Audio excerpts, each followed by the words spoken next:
azo aina ny foko mampitony ny isakio erintaina azoko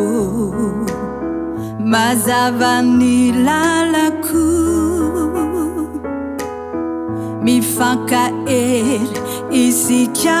roa mandeha tsara ny fiainako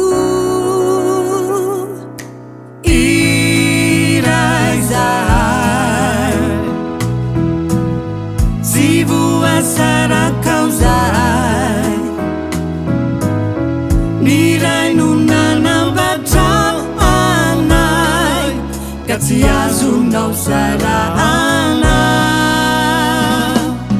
tena mafiorina sy vouzunguzuna nahazo toerana tena mafiorina sy vouzunguzuna mirehitra manaivay ny fitiavana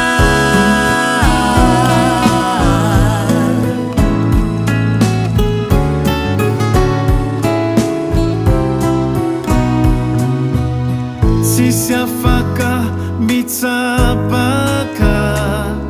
efa safidinay niaraka izay mitady anasaraka aleo izy iataka mifankatia isika roa zay le hery lehibe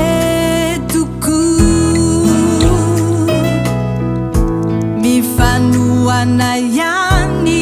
koa mifamatotra tsara tokoa iray zahay sy voasaraka zahay